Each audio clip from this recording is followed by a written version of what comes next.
Hey everyone, this is Bola Shokunbi. I'm the founder and CEO of Clever Girl Finance, and welcome to Clever Girl Finance TV. So I'm really excited because my third book in my book series for Clever Girl Finance comes out on June 29th of this year, 2021, and it's all about side hustles, and it's called The Side Hustle Guide.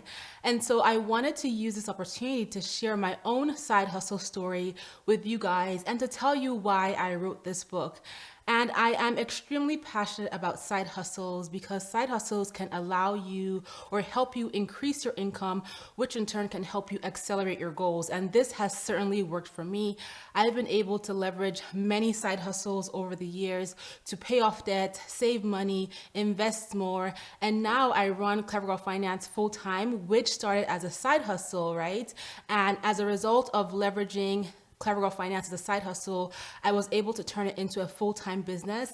And now, as a result of my side hustle turned full-time business, it affords me financial security and just me being able to be my own boss and set my own schedule. And that is great for me. So I'm going to share some of the side hustles I have done, as well as the lessons I've learned from each one of them. Like I said, I've done a number of different side hustles, but I'll share my top 3 or 4 with you.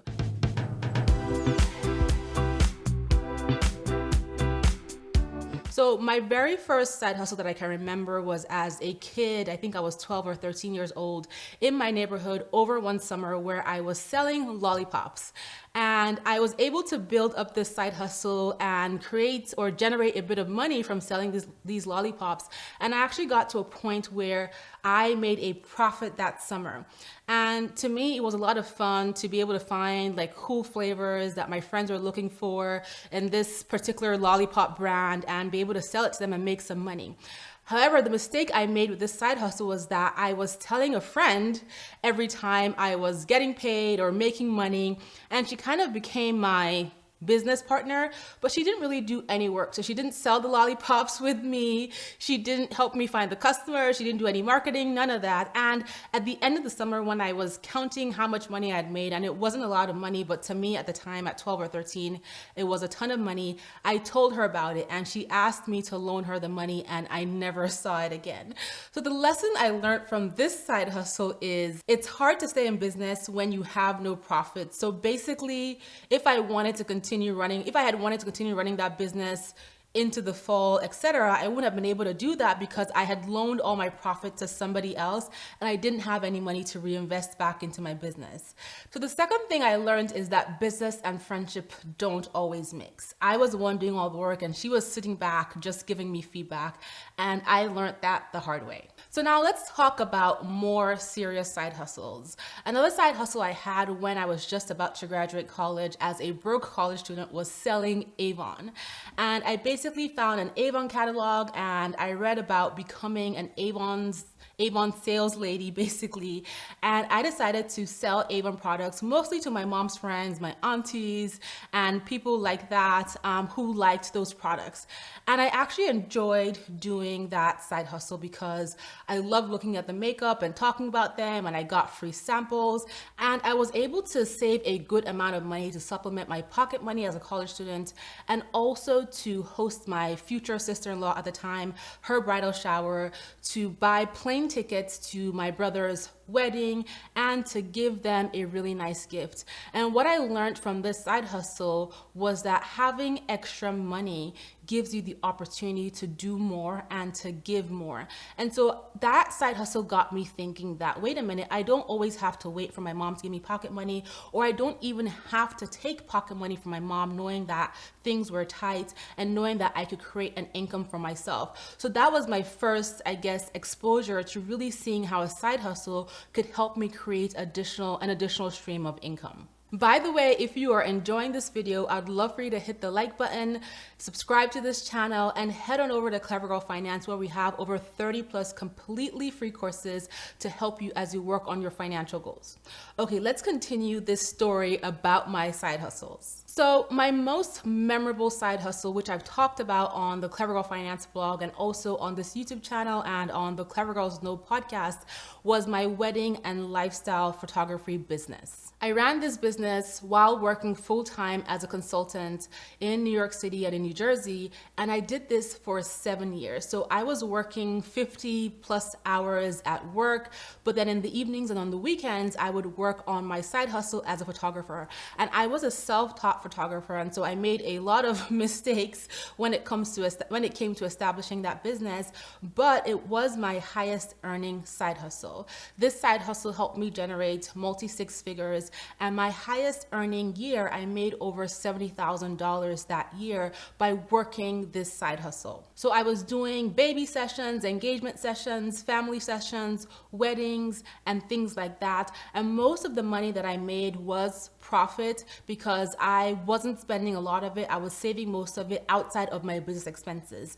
And I had few expenses like insurance, equipment rental, or new equipment purchases that I had to make, and transportation. So I also had expenses around technology that I was using. So like my computer, my software, Photoshop, and things like that. But those were minimal costs. And I was able to just save and invest the rest of the money I was making from this business. And oh yes, I also had to pay taxes. So from this side hustle, I learned how to manage my business finances and really focus on profitability so that I could save and invest as much money as possible. I learned how to market a business by leveraging my blog and website to create a portfolio, and also leveraging social media to share my work with potential brides. I learned how to deal with clients, including the difficult ones. And I also learned how to balance a full-time job, life, and a side hustle. And I know this balancing act is something that a lot of people struggle with sometimes when they're building their side hustles. And so it is definitely possible, but you have to create a schedule and you have to create a sense of balance for yourself. Like, you know, when you're working full time, you know the hours you need to spend sleeping, and you know what you need to give up in order to create more hours or have extra hours to work on your side hustle. So for me, for example, I was not watching a lot of TV on the weekends. I wasn't always hanging out because I was at a wedding or at a photo shoot for, you know, a family session or an engagement session. So you have to create some sort of schedule for yourself so that you can balance all these different things in your life and you don't feel burnt out. So while running my photography business, I discovered a gap in the market with brides whose weddings I was shooting or engagement sessions I was shooting, always asking me when they viewed my portfolio where another bride had gotten her bridal accessories from. And so I started an online retail business, and I was able to source these different products that brides were always asking me about and sell it in my online store. And I was able to market this business to the brides whose weddings I was already shooting, and they would tell their friends. So I was able to get this online retail business to profitability fairly quickly. However, I realized a few things about this business. I realized that I didn't like retail. I did not like managing inventory, and I was really doing too much. I was working full time. I had a photography business, and then I started another online business that required a lot of my energy and effort because it had to do with customer service and fulfilling orders and inventory and etc. And so I was completely exhausted. And so as a result of doing too much, this side hustle was short-lived. Even though it was profitable, it only lasted 14 months. And I learned that not every business is for everyone. So like I said, I did not like retail. Managing inventory, fulfillment, and returns, those require a repeatable process. And while I was able to keep up with the process, it was really difficult, and I didn't have anyone to help me. I also realized on that note that you cannot do everything alone, and burnout is real. So all these lessons from my past side hustles combined with my passion for personal finance led me to starting Clever Girl Finance as a side hustle, which I have now since transitioned into my full-time business. But Clever Girl Finance was a side hustle for 2 years while I transitioned out of my photography business, and I was still working full-time. And the great thing about, you know, running Clever Girl Finance today is that it affords me flexibility. It gives me the ability to be my own boss, and most importantly, financial freedom. And so I took all of my lessons that I have learned, my experiences from my different side hustles, everything I've learned about marketing and branding and growing a business and business finances, and also the stories of other incredible women who have built successful side hustles. And I created my new book, The Side Hustle Guide. And so in this book, like I mentioned, I share everything I've learned about building a side hustle, including how to build your confidence and eliminate fears about starting a side hustle, because sometimes it can be scary. I share how to brainstorm potential side hustle ideas in an effective way. I definitely got to a point when, before I started Clever Girl Finance, where I was stuck and I was trying to figure out what I was going to do next as a side hustle. And so I share some really great brainstorming strategies. I talk about how to create and execute a solid plan to start, brand, market, and grow your side hustle. I go over how to write a realistic financial plan for your side hustle, and I deep dive on how to manage your business finances, which is really key when it comes to building a successful side hustle. I also talk about how to leverage your side hustle to create long-term wealth, because the whole point of working so hard, of working these extra hours, of creating this side hustle is so that you can achieve your goals, your long-term goals, your life and your financial goals. And finally, I talk about how to prioritize your self-care based on my own mistakes. And the women in the book also share their own experiences as well. So I would absolutely love for you to pick up a copy of this book, get one for yourself, for your girlfriends, for your family members. And you can find this book everywhere books are sold, both online and physical retailers. And if your local bookstore does not have it, you can ask them to order it. And you can also ask your local library to order copies of the Side Hustle Guide as well. So do you have a side hustle? What stage are you at? I would love to know. Leave a comment below.